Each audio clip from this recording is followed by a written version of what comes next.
There is a kind of loss that does not feel like accident.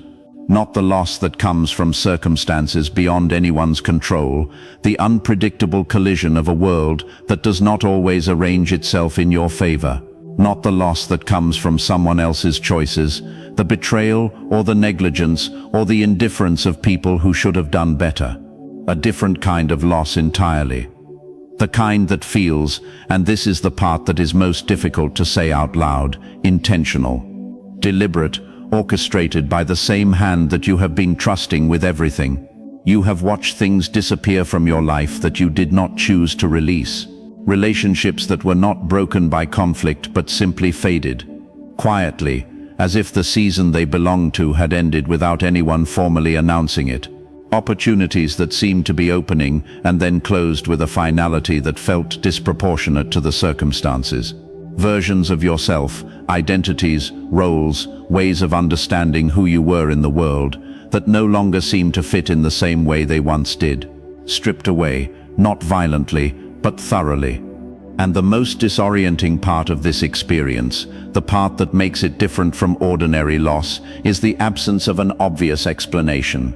When someone hurts you, there is at least the clarity of knowing what happened and who was responsible. But when God strips something away, when the removal seems to come not from human failure or random circumstance, but from a divine intentionality that you cannot quite argue with, you are left with a confusion that goes deeper than grief, a confusion that touches the very foundations of how you understand God and how you understand yourself in relation to Him. Chosen.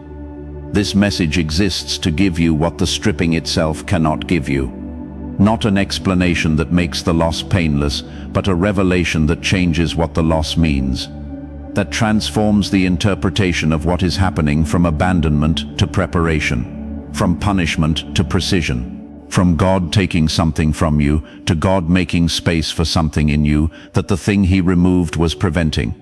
Let me describe what it actually feels like when God strips everything away with the precision that only comes from having been through it rather than simply having read about it. The first thing it does is remove your sense of narrative coherence. Every person who is living with intention carries a story about their life, a narrative that connects where they came from to where they are to where they are going. This narrative is not a formal document. It exists in the way you make sense of your experiences, in the framework through which you interpret what is happening, and the sense of forward momentum that gives your daily choices their meaning. It tells you not just what is happening, but what it means, and that meaning is what makes the cost of commitment and sacrifice feel worthwhile. When God strips things away, when the relationships and the roles and the opportunities and the versions of yourself that were part of that narrative disappear, the narrative itself becomes incoherent. The story stops making sense. The connections that you had been drawing between your past and your present and your future suddenly do not hold together in the way they did before, and you are left standing in a life that you recognize externally, but that no longer corresponds to the story you were telling about it internally. The map no longer matches the territory, and that disorientation, the disorientation of a life whose story has lost its coherence, is one of the most destabilizing experiences a human being can go through. There is also something that the stripping does to your relationship with your own identity.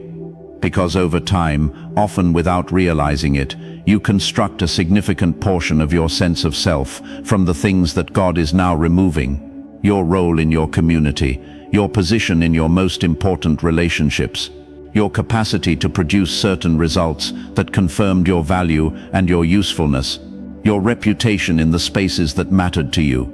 These things were not your identity in the deepest theological sense, but they were the practical, daily, lived expression of your identity, the external forms through which the internal reality of who you are was made visible and confirmed.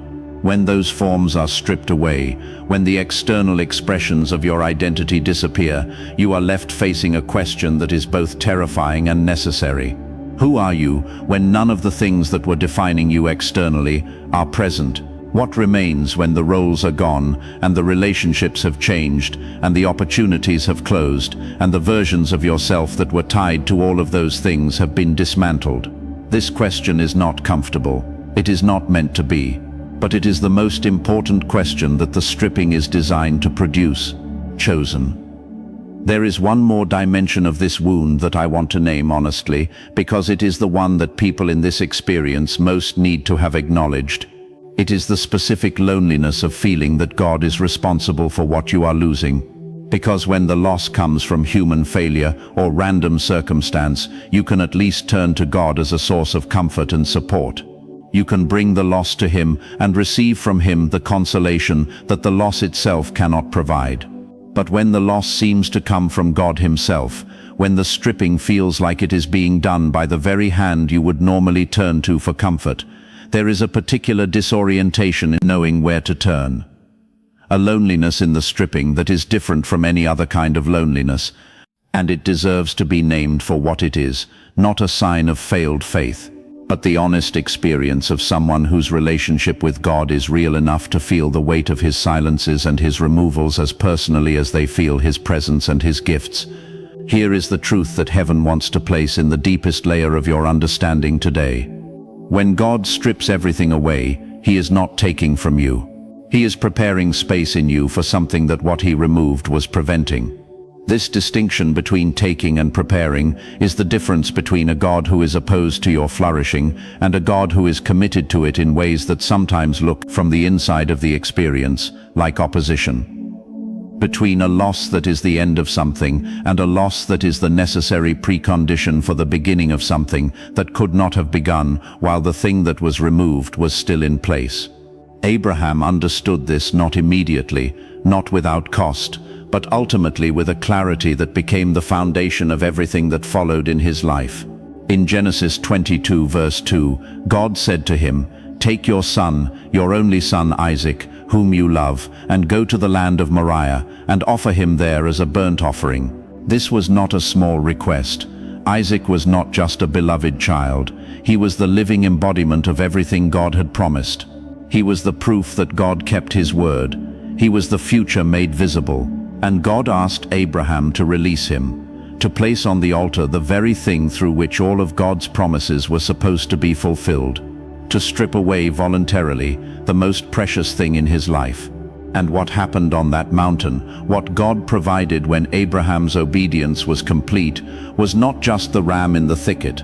It was a revelation of God as provider, Jehovah Jireh, that Abraham could not have received any other way. The stripping of Isaac was not the removal of the promise. It was the preparation for a deeper understanding of the promise keeper than any comfortable possession of the promise could have produced. Here is the first truth I want to anchor in your understanding. What God strips away was always meant to be held loosely, not because it was bad, not because it was unimportant, but because the way you were holding it, the degree to which your sense of security, identity, and purpose was attached to it, had become an obstacle to the deeper work God wanted to do. The stripping is not the verdict that the thing had no value. It is the revelation that the thing had become too central, that it was occupying a place in your life that only God can occupy without eventually becoming a source of limitation rather than liberation. Oswald Chambers, whose own life was marked by significant and costly surrenders, wrote that God will take from us everything that we have put our trust in, apart from Himself. Not because He is possessive or jealous in a petty sense, but because He knows that anything we trust more than Him will eventually fail us, and He would rather remove it while the removal can be redemptive than allow it to remain until its failure is catastrophic. Here is the second truth. The stripping reveals what was always there underneath. There is a version of you that exists beneath all the roles and the relationships and the external definitions of identity that have been stripped away. A version that was there before any of those things were added. A version whose worth and whose calling and whose fundamental nature do not depend on any of those things for their reality. The stripping does not create this version of you, it reveals it. By removing everything that was covering it, by taking away everything that was substituting for it, by creating the conditions in which the essential, God-breathed, unconditioned reality of who you are has no choice but to become visible. In Isaiah 43 verse 2, God says, "When you pass through the waters, I will be with you, and through the rivers they shall not overwhelm you. When you walk through fire, you shall not be burned, and the flame shall not consume you." Notice what God does not promise here. He does not promise that you will not pass through the waters. He does not promise that there will be no fire. He promises His presence in the water and the fire, and He promises that what is essentially you will not be consumed. The stripping burns away what is not essentially you, so that what is essentially you can emerge from the fire intact and undamaged. Here is the third truth, and this is the one I want you to carry. God never strips away without simultaneously building something deeper. The removal is never the full story. It is always the first chapter of a story whose subsequent chapters contain something that the removal made possible. What He takes from the outside, He replaces from the inside. What He removes from your circumstances, He restores in your character. What He strips from your external identity, He builds into your essential identity, the one that cannot be stripped, because it is not based on anything that can be taken away. A.W. Tozer wrote that it is doubtful whether God can bless a man greatly until he has hurt him deeply. Not because hurt is the goal, but because the depth of blessing that God wants to release into certain lives requires a depth of foundation that only the stripping can create. The removal is in direct proportion to the deposit that is coming, and the comprehensiveness of what is being stripped is often the most accurate indication of the significance of what God is preparing to place in the space that the stripping creates. Chosen, my question for you today is this: what is the thing that God has stripped from your life that you have been grieving the most, and what if the space it left is not an absence, but a preparation for something that could not have arrived while that thing was still in place? Let that question find the places in you where the stripping has hurt the most, because those are the places where the building is happening most intentionally. Let me show you what someone looks like who has been through the comprehensive stripping of God and has allowed it to do the full depth of the work it was designed to do. Not someone who survived it by holding on until it ended, but someone who was permanently and profoundly transformed by it. The first transformation is in what they hold and how they hold it. Before the stripping, for most people, regardless of the sincerity of their faith, there is a natural tendency to hold certain things tightly, not greedily, but with the natural grip of someone who has found in those things, the relationships, the roles, the opportunities, the versions of themselves, a source of meaning, security, and confirmation that is real and valuable. This holding is not sin. It is humanity. After the stripping, after having experienced personally what it feels like when the things you were holding tightly are removed, something changes fundamentally in the grip. Not in the appreciation. They still value the good things in their lives genuinely and deeply, but they hold them differently, with open hands rather than closed fists, with a lightness that comes not from indifference but from the lived, tested knowledge that the things they hold are gifts, real and precious gifts, but gifts that were never meant to be the foundation. That the foundation is something that cannot be stripped, and that everything built on that foundation is secure in a way that nothing built on the gifts themselves can be. The second transformation is in their freedom from the opinions of others. Before the stripping, for someone whose identity was significantly constructed from external sources, the opinions of the people around them carry enormous weight. Not because they are shallow or insecure, but because the external definitions of identity that were providing their sense of self were also the things that those opinions were evaluating. When God strips away those external definitions, when the roles and the reputations and the positions that were providing the scaffolding of identity are removed, the opinions that were devalating those things lose much of their power, because the thing they were evaluating is no longer there, and what remains, the essential, God-defined version of who you are, is not available for evaluation by anyone who does not have access to the same source that defined it. The third transformation is in the depth and quality of their relationship with God. This is perhaps the most significant and the most difficult to articulate to someone who has not experienced it. Before the stripping, in seasons of abundance and blessing and favorable circumstances, the relationship with God is real, but it is often significantly mediated by the gifts. You approach him with gratitude for what he has given. You trust him in part because the trajectory of your life seems to confirm that the trust is well placed. You experience his goodness through the goodness of the circumstances that you attribute to him. After the stripping, after the gifts have been removed, and what remains is God himself, without the mediation of the gifts, the relationship changes in a way that is both more painful and more direct than anything that came before. You encounter God not through what he provides, but through who he is.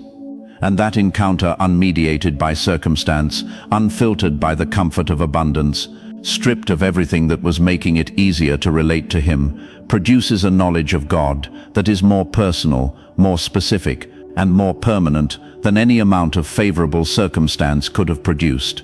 The fourth transformation, the one that makes all the others possible, is in the nature of their hope. Before the stripping, most people's hope is significantly attached to specific outcomes, to the restoration of what was lost, to the arrival of what was promised, to the resolution of what is unresolved. This hope is real and it is valid, but it has a structural vulnerability. It depends on specific circumstances for its fulfillment. And if those circumstances do not materialize in the way that was hoped for, the hope itself is threatened. After the stripping, after having learned, through the specific education of loss, that God can be trusted even when the specific outcomes you hoped for do not materialize in the way you expected, the nature of hope itself shifts. It becomes less attached to specific circumstances and more anchored in the unchanging character of the God who allows the stripping. A hope that does not depend on things going a certain way, because it is rooted in someone whose faithfulness does not depend on things going any particular way at all. Chosen. I want to finish with this.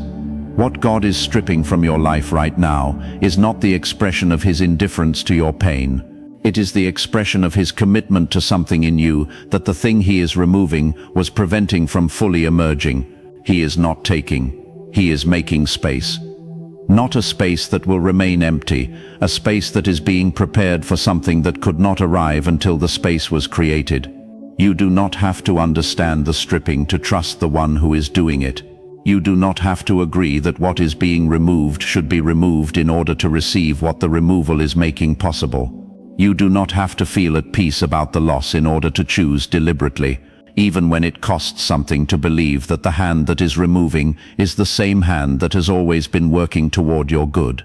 What remains when the stripping is complete, what is left when everything that was covering it has been taken away, is the most real version of you that has ever existed. The version whose worth does not depend on circumstances, whose calling does not require external confirmation, whose relationship with God does not need the mediation of gifts to be sustained. This version of you is being revealed right now. In the stripping, in the loss, in the disorientation of a life whose external scaffolding is being removed so that what it was covering can finally be seen. And what God sees, what he has always seen, underneath everything that was covering it, is worth every moment of the stripping it took to reveal it. What breaks you open is what lets the light in.